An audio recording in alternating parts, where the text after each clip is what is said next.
పర్లేదు కూర్చోండి ప్లీజ్ కూర్చోండి. మినిస్టర్ గారిని అనౌన్స్ చేసిన తర్వాత మీరు మాట్లాడకూడదు సార్.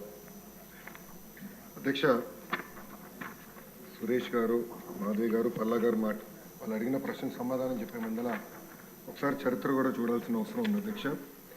అధ్యక్ష 1994 ముందల టీచర్ రిక్రూట్మెంట్ అంట జిల్లా స్థాయిలో జిల్లా పరిషత్ ఆధ్వర్యంలో జరుగుతుంది. అధ్యక్ష 1994లో సంస్కరణలు తీసుకొచ్చిన తర్వాత అది సెంట్రల్గా జరుగుతూ మొదలైంది. అధ్యక్ష 1994 నుంచి ఇప్పటి వరకు మనం ఒక్కసారి కానీ చూస్తే 15 డిఎస్సీలు అధ్యక్ష తెలుగుదేశం పార్టీ హయాంలోనే నిర్వహించడం జరిగింది. అధ్యక్ష 2019 వరకు చూస్తే దాదాపు 2,20,000 పోస్టులు మనం నోటిఫై చేస్తే అధ్యక్ష దాంట్లో 1,80,000 పోస్టులు మనం భర్తీ చేసుకుంటాం జరిగింది. ఇదొక చరిత్ర అధ్యక్ష. అంతేకాకుండా అధ్యక్ష పెద్దలు ఇప్పుడే మాట్లాడుతూ నన్ను అడిగారు అధ్యక్ష, గత ప్రభుత్వంలో ఎన్ని పోస్టులు భర్తీ చేశారని అడిగారు అధ్యక్ష. గత ప్రభుత్వంలో అసలు నోటిఫికేషన్ కూడా 12/2/24 అంటే ఎన్నికలకి ఇంకా 2 నెలలు ఉన్నాయనగా కావాలని నిరుద్యోగ యువకుల్ని మబ్బు పెట్టేదానికి 6,100 పోస్టులు, అది కూడా 6,100 పోస్టులు నోటిఫై చేసి ఇంకా ప్రాసెస్ ప్రక్రియ కూడా పూర్తి చేయలేదు అధ్యక్ష. అంటే గత ప్రభుత్వంలో డిఎస్సి ద్వారా భర్తీ చేసిన పోస్టులు 0. అందుకే అధ్యక్ష తెలుగుదేశం, జనసేన, భారతీయ జనతా పార్టీ కలిసికట్టుగా మొన్న ఎన్నికలు గెలిచిన వెంటనే తొలి సంతకం మెగా డిఎస్సి పైన గౌరవ ముఖ్యమంత్రి వర్యులు చంద్రబాబు నాయుడు గారు సంతకం పెడతాం జరిగింది అధ్యక్ష. దాంట్లో మాధవి గారు కొన్ని విషయాలు అడిగారు. ఒకటి, ఏజ్ రిలాక్సేషన్ చేస్తే బాగుంటుందని కోరారు అధ్యక్ష. ఇది ఆల్రెడీ ఫైల్ సర్క్యులేషన్లో ఉంది, గౌరవ ముఖ్యమంత్రి గారి దగ్గర ఉంది. ఆ ఫైల్ సర్క్యులేట్ అయినా తిరిగి వచ్చిన తర్వాత ఎంత ఏజ్ రిలాక్సేషన్ చేశామనే దానికి నేను సమాధానం చెప్పగలుగుతా అధ్యక్ష.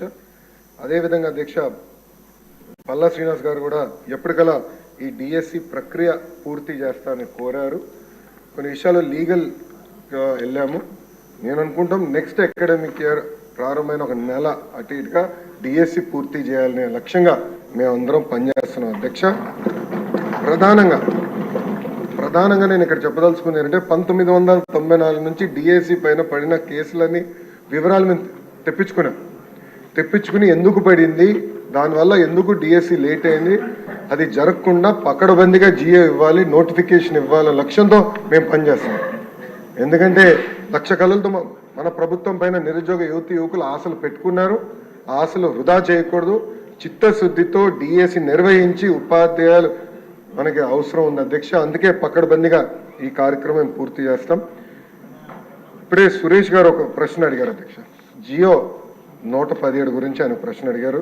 దానికి సమాధానం చెప్పే ముందర ప్రధానంగా గత ప్రభుత్వం ఉపాధ్యాయులను ఎట్లా హెరాస్ చేశారో మనందరం చూసాం అధ్యక్ష. వాస్తవం మాటలు చెప్పాలంటే సమాజంలో మార్పు గత ప్రభుత్వంలో వచ్చిందంటే దానికి కారణం ఉపాధ్యాయులు అధ్యక్ష. ఆ రోజు పెద్ద ఎత్తున రోడ్డెక్కి ధర్నా చేసి వాళ్ళ హక్కుల కోసం పోరాడారు. ఆ రోజు నుంచి ప్రజలు అందరు కూడా రోడ్డెక్కడం మొదలుపెట్టారు అధ్యక్ష. సో ఉపాధ్యాయుల్ని కూడా రాబోయే రోజుల్లో ఈ ఆంధ్రప్రదేశ్ మోడల్ ఆఫ్ ఎడ్యుకేషన్లో భాగస్వామ్యం చేయాల్సిన అవసరం ఉంది అధ్యక్ష. గత ప్రభుత్వంలో అధ్యక్ష సుమారుగా 6 లక్షల మంది విద్యార్థులు ప్రభుత్వ పాఠశాలలో తగ్గిపోయారు అధ్యక్ష. ఇది ఆందోళనకరమైన పరిస్థితి. సో దీన్ని కూడా నేను కొన్ని టార్గెట్స్ పెట్టుకున్నాము. ముందల విద్య నాణ్యత పెంచాల్సిన అవసరం ఉంది. జియో 117కి ఆల్టర్నేటివ్ తీసుకురాల లక్ష్యంతో ఆల్రెడీ మేము పనిచేస్తున్నాం. ఇప్పటికీ సంఘాలతో అనేక మార్లు మీటింగ్లు కూడా కమిషనర్ గారి నాయకత్వంలో పెడతాం కూడా జరిగింది అధ్యక్ష. గత ప్రభుత్వం లాగా ఉపాధ్యాయుల కోసం తలుపులు మేము మూసేలేదు అధ్యక్ష. ప్రతి వారం ఫ్రైడే 11 నుంచి 2 వరకు మా తలుపులు ఉపాధ్యాయుల కోసం తెరుస్తున్నాయి. వాళ్ళ సమస్యలు మేము తెలుసుకుంటున్నాం. ఒకవేళ వాళ్ళు రాకపోతే మా కమిషనర్ గారే సంఘానికి ఫోన్ చేసి మీరు ఎందుకు రాలేదు, మీకు టైం ఇచ్చాం కదా అని ఉల్టా మేమే ప్రశ్న అడిగి వాళ్ళని కూర్చోబెట్టుకుని, ఎందుకంటే మేము కూడా చాలా నేర్చుకోవాల్సిన అవసరం ఉంది అధ్యక్ష. ఎందుకంటే ఫీల్డ్లో ఉండేది ఉపాధ్యాయులు, సెక్రటరియట్లో ఉండేది మంత్రి గారు. ఫీల్డ్ రియాలిటీలు తెలుసుకోవాలంటే కంపల్సరీ ఉపాధ్యాయులతో మాట్లాడాల్సిన అవసరం ఉంది.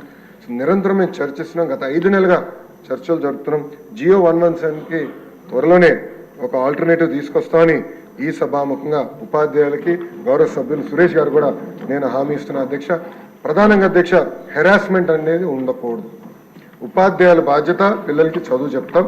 ఇన్ఫ్రాస్ట్రక్చర్ మానిటరింగ్ మేనేజ్మెంట్ మొత్తం ఇతర రాష్ట్రాల ఎస్టేట్ మేనేజర్స్ అనే పేరుతో అది మానిటర్ చేస్తున్నారు అధ్యక్ష. అట్లా ఒక ఆల్టర్నేటివ్ తీసుకురావాల లక్ష్యంతో మేము పనిచేస్తున్నాం. ఇప్పటికీ బాత్రూమ్ ఫోటోలు ఇవన్నీ కూడా ఉపాధ్యాయుల బాధ్యత కాదని చాలా స్పష్టంగా నేను చెప్తాం జరిగింది అధ్యక్ష. సో చాలా క్లియర్గా ఆంధ్రప్రదేశ్ మోడల్ ఆఫ్ ఎడ్యుకేషన్ తీసుకొచ్చే బాధ్యత మేము తీసుకుంటాం అధ్యక్ష. అధ్యక్ష చివరిగా ఒక మాట చెప్దలుచుకున్నాను అధ్యక్ష. గతంలో కూడా ఉపాధ్యాయుల పైన వాళ్ళు ధర్నాలు చేసినప్పుడు అనేక కేసులు గత ప్రభుత్వం పెట్టింది. ఆ కేసులన్నీ కూడా సరైన కేసులు కావు, దొంగ కేసులు. ఎట్లయితే మీ పైన పెట్టారు, నా పైన పెట్టారు, అట్లనే